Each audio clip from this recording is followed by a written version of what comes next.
Hello, everyone, and welcome again to the Philly Factor. I'm your host, Paul Perrello. Well, if you're a frequent visitor to the show, or if you've watched us on YouTube, the links that are provided through social media, you know that we have oftentimes featured some of the historic organizations and sites around Philadelphia.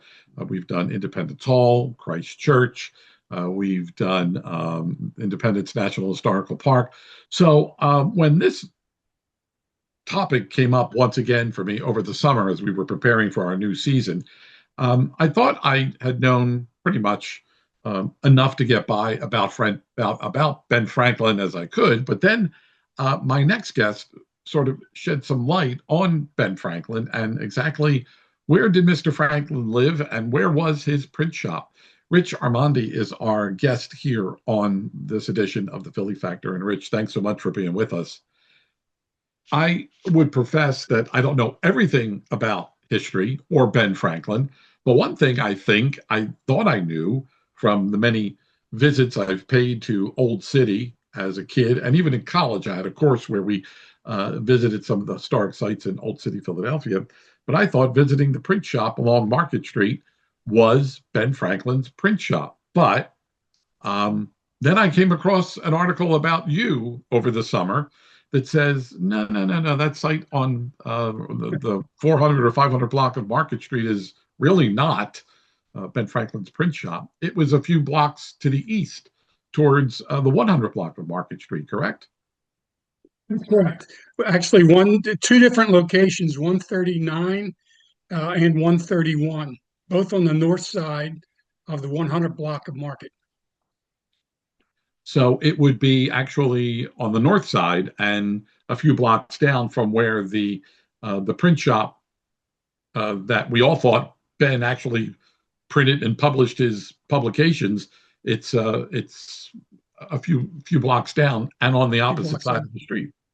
That's correct. The Franklin Court up on the 400 block is where Ben lived when he got back from France, and actually when he was working with the Continental Congress, and Deborah had already passed away, but that's the house that was being built when he left for France, and it was finished when he got back. And he and Deborah lived there, or excuse me, Deborah passed away, but he lived there by himself with his daughter and grandson. And that he built a print shop there, but Ben never printed in that print shop. It was Benny, his grandson, actually printed the Aurora out of that in the last years of Ben's life.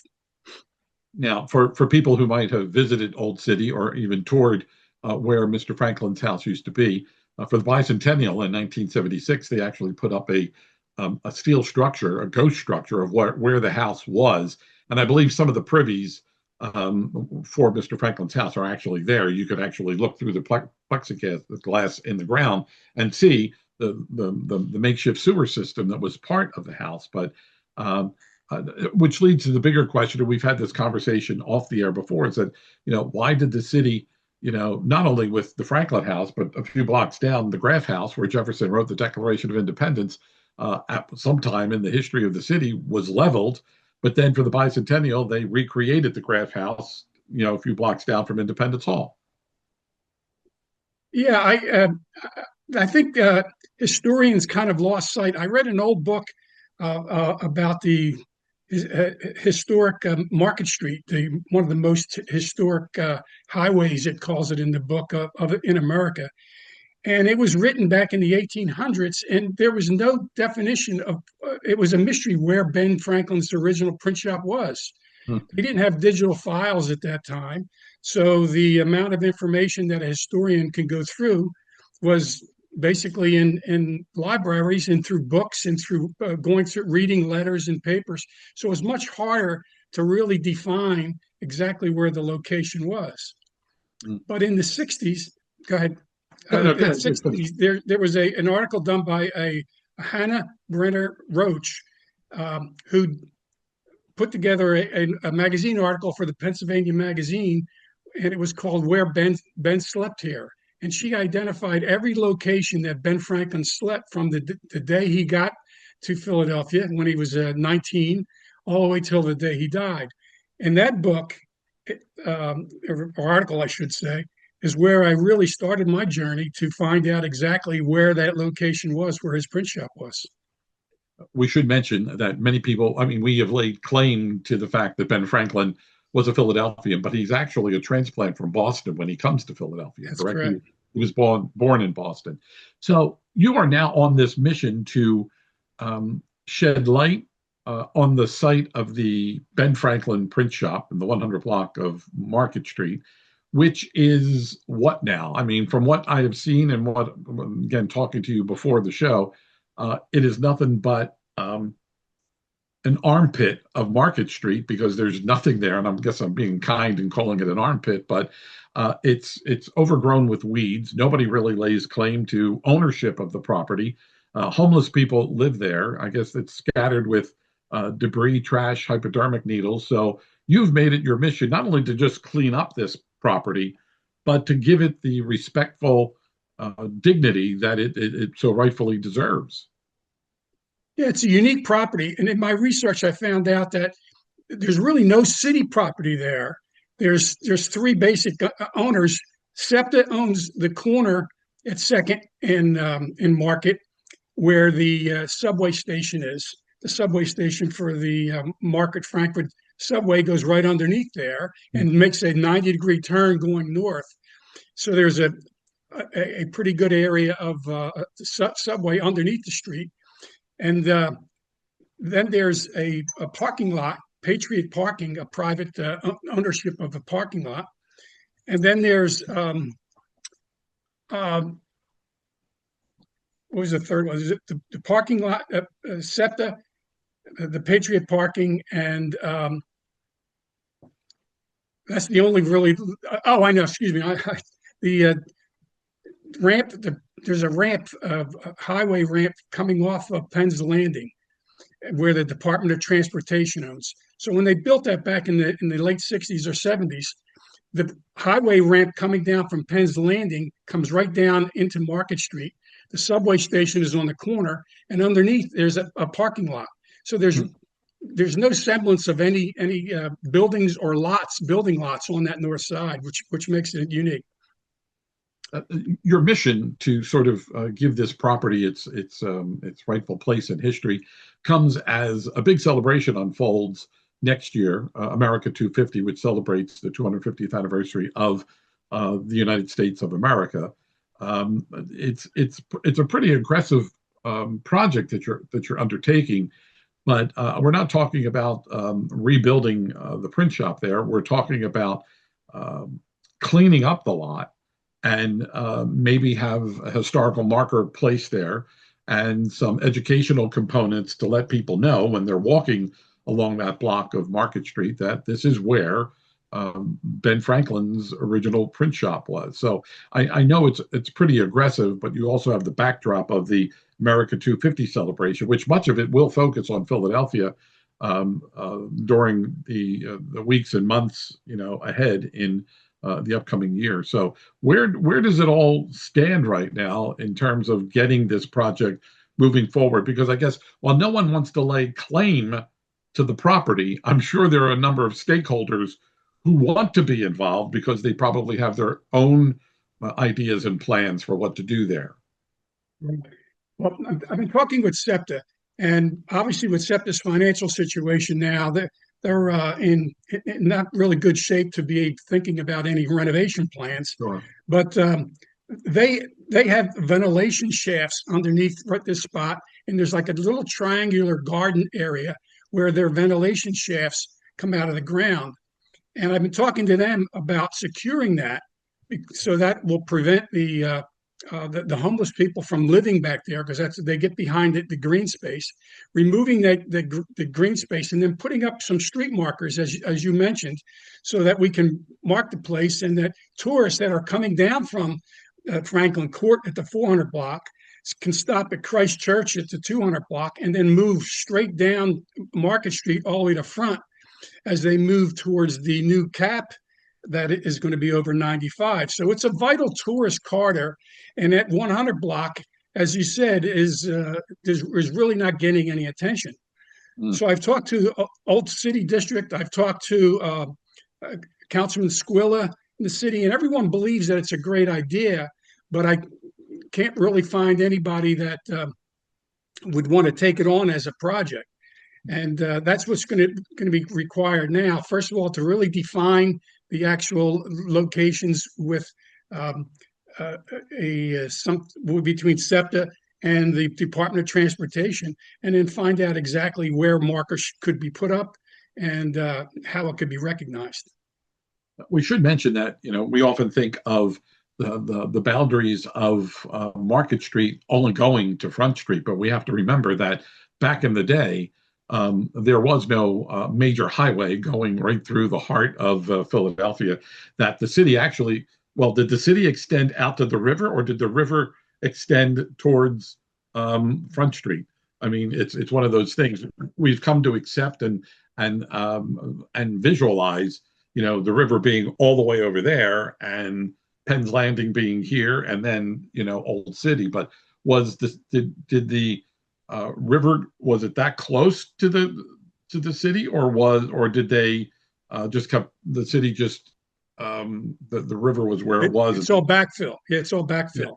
Yeah. Okay. The city in the 70s, when they built Penn's Landing, there was, from Front Street, there was one more street called Water Street.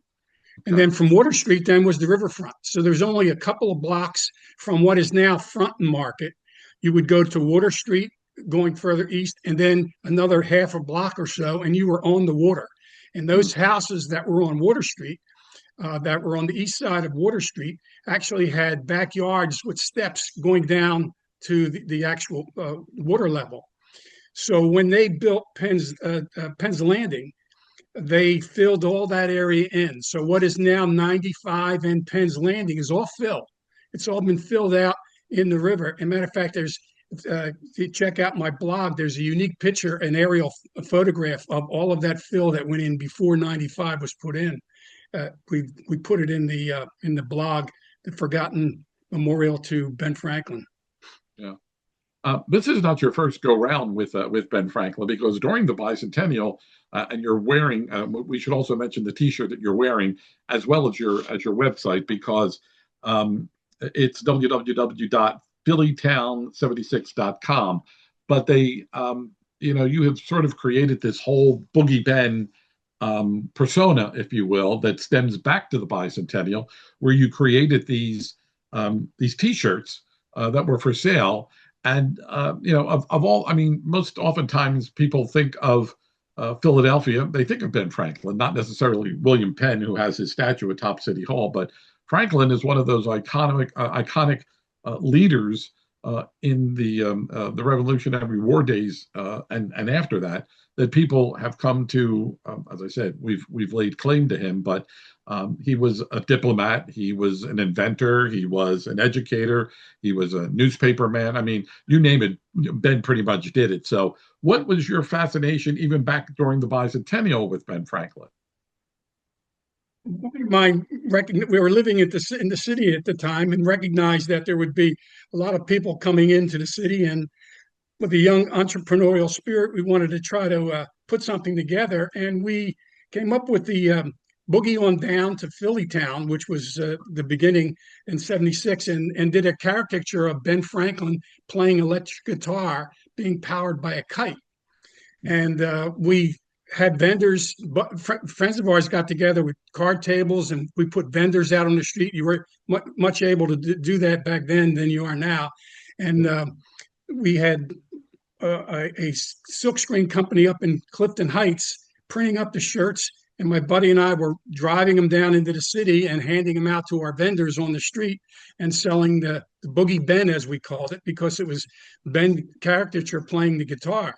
And that was the whole theme. It was a musical theme that we developed around Ben, because he was a very interested party in music. He even invented a harmonica, which was like a device that had glass dishes, and he would wet the edges of the dishes and spin the dishes and make these vibration sounds. And he loved music, and that was the whole theme of the shirts that we did.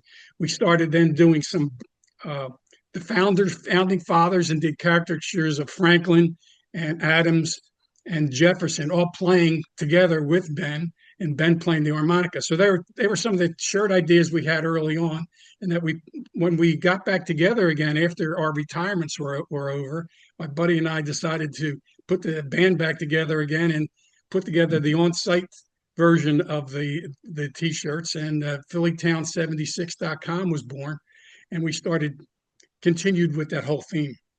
Yeah.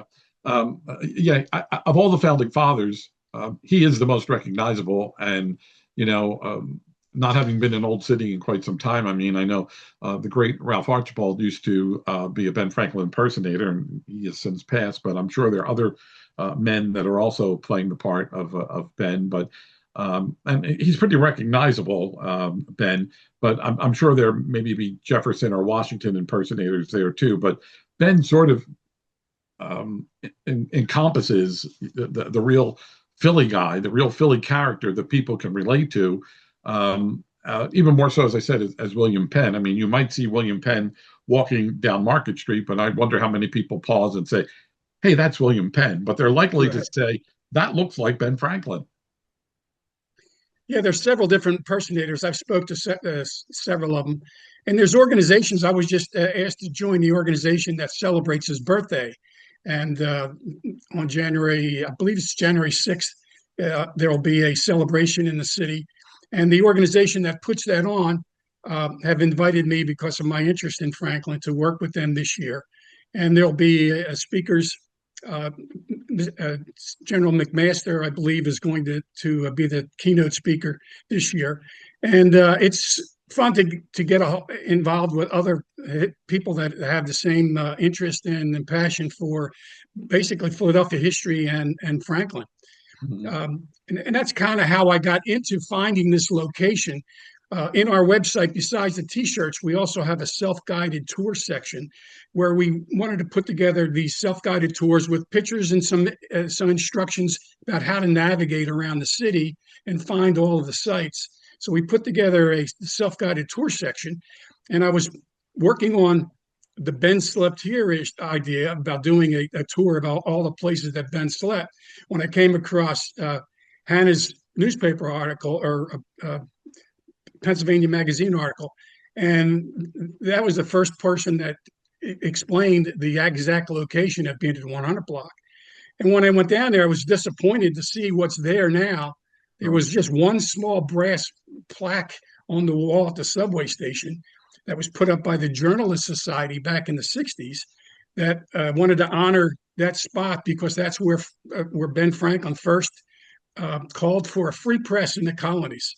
And that was the only marker on the site, which that marker has been stolen last October. Somebody ripped it off the wall, and that's even gone. So the one marker that was there at the time is now gone. Yeah. What is the historical significance of that location? I mean, besides being his print shop, I mean, is that where Poor Richard's Almanac was published? I mean, what is that, besides being his print shop? What came out of that shop that directly ties Ben to his publications that followed? That's a great question, Paul. The 1726 is when he moved into that area he had just acquired the rights to the Pennsylvania Gazette, which he published there. He also did Poor Richard, as you mentioned, a year or so later. He published Poor Richard from there. But the accomplishments, if you go back and look at any record of Ben's accomplishments, the years from 1726 to 1756, it was actually his private business life before he got into politics. All of the things that he was involved with. He created the Franklin stove at that time, and he did research with the stove. Everybody knows about his electrical experiments and the kite. He was involved in the city in having the streets paved and having a street watch for the policemen, and even fire and insurance. He was involved in really starting the ball rolling on all of those things at that time. So it was quite a busy time for him, and quite a momentous time for the country when all of these things were happening at the same time. He moved, as I said, from 130 139 to 131 because it was a larger property. That's where he started having his junta meetings on Friday nights. There was a building on Pewter Platter, which is now Church Street. Market, that lot went all the way through from the north side of Market to Church Street. And on Church Street, there was a small little building where he had the junta meetings. And that's where he also started the Library of Philadelphia. The first books that he got from Europe. When he had the junta meetings, he was surprised how some of his members had little access to reading material. So he was a lover of books, and that's he educated himself mostly through his own readings. But he made sure that his friends and his fellow junta members had access to those books, because that's when he started the Library Company of Philadelphia. And the first lending library, the whole idea of lending library, was started by Ben back then, and helping to educate the colonists and to help educate not only Greek and Roman history, but how-to books on the tradesmen and how to develop different trades. He always wanted to give back. He never was interested in his own personal gain. It was always what he can give back to the company. Never got a patent for the lightning rod. He invented the shapes of the lanterns that you see on the street with 4 square sides. That's Ben's idea. They used to make lanterns with a round lantern, and when they would break, they were much harder to replace, and they were harder to clean. So Ben decided that if you put 4 panels together, you can replace 1 panel much easier than 4, and you can clean them very easily. So simple ideas like that we take for granted all came from Ben Franklin. When you study and research the things that he did in his lifetime. And most of those things happened on the 100 block of Market Street. Wow. That is truly remarkable. And yet there is no marker there, state marker or city marker, designating that spot. Is there a marker a few blocks down where the grandson's print shop is? Yes, at the 400 block, they do a great job. I don't want to diminish the job that they do at Franklin Court. There's a street marker outside, which, by the way, I'm going to be putting an application in for next year. They were shut down because of COVID. Those Pennsylvania street markers, sure. That whole program was shut down, and they just reopened it. So I'll be putting in a application for a street marker at the 100 block. But to your point, at the 400 block, there is a street marker. There's wall hangings, and with all of Ben's accomplishment, there's a great museum underground. Matter of fact, if you go in, there's a gift shop, and you go down in the museum, and all of Ben's accomplishments are identified very, very nicely there. Matter of fact, the documentaries that are done are all usually filmed in that area. So it's a great tribute to Ben, and I visit there quite a bit and sit on the benches back there thinking about how it was 250 years ago. Yeah, it is pretty remarkable. Literally in Old City, you can step back in time and just sit there on a park bench and just wonder what it was like to be sitting there. And you would see Ben Franklin walk by, whether if he was going to his home or the print shop or going to Independence Hall, which was the Pennsylvania State House at that time. But really, I mean, it doesn't take much imagination just to sit there and be enveloped by all this history that is around you. It's remarkable. And to your efforts, we only have a few minutes left here, but you should be commended on shepherding this movement and this drive to get this original location on the 100 block of Market Street designated a historical location, and to get it cleaned up, and to get some type of display, whether it's a mural, whether it's a plaque, to give, as I said at the beginning, giving Ben his just desserts. And up until now, I wonder how many other people, Rich, really knew that this was the site of so much that could be attributed to Ben Franklin. It's truly remarkable. Well, you're right, and I appreciate you inviting me on, because it's all about getting the word out, and the more people that hear about it, everyone that I talk to, once I can identify my reference material, and prove that this is actually the location. Everybody believes it's a great idea, and it's a matter of time of finding the right time and the right project to be able to link to. There's a huge project going on Market Street right now. If anybody's been down there, the streets are all being chopped up, and they're putting new cobblestones from 2nd Street to 5th Street.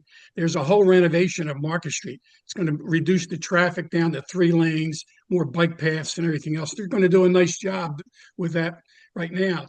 But again, that 100 block, and I keep on telling people, you're missing a valuable corridor, and not only that, you're missing an area that Ben Franklin really made famous with a lot of his accomplishments back in the day. Yeah, there aren't too many places where you could literally walk in the footsteps of the founding father. I mean, it's one thing to be sitting in Independence Hall and looking at the tables and chairs and just imagining what was going on during those hot days in Philadelphia, Right. where they didn't have air conditioning and they really suffered through it.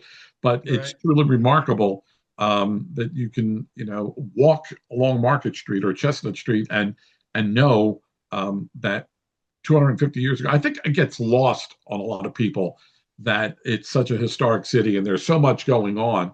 And hopefully through your efforts and efforts of other groups and organizations, and with the upcoming America 250 celebration, that we really have a better appreciation and a bigger respect for our history and the founding fathers. I mean, look, if it wasn't for what they suffered through in the summer of 1776, we wouldn't be here probably having this type of conversation. We might be having a conversation, but it would be maybe either delayed or a bit different than what's going on in the world today.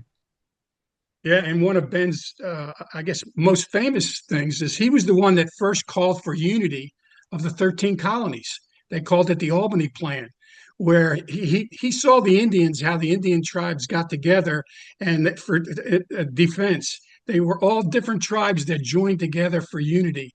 He took that idea and drafted the Albany Plan, where he went to the 13 colonies and said, we need to come together and form a union. And that union was the first idea of bringing those colonies together, which then became the states and obviously the United States. But that whole kernel of thought of bringing together the colonies for defense and for common good was all Ben Franklin's idea. Yeah. I want to tell again our viewers, you can read more about Rich's efforts. You could go to phillytown76.com, and you can also check out his blog, which is City Day Trip. That's his blog. You can check out more as this moves forward and progresses. Rich, I want to thank you for being our guest on this edition of the program. Thank you so much for having me. Until next time, ladies and gentlemen, thanks so much for being with us here on the Philly Factor. My name's Paul Perrello. We'll catch you the next time around.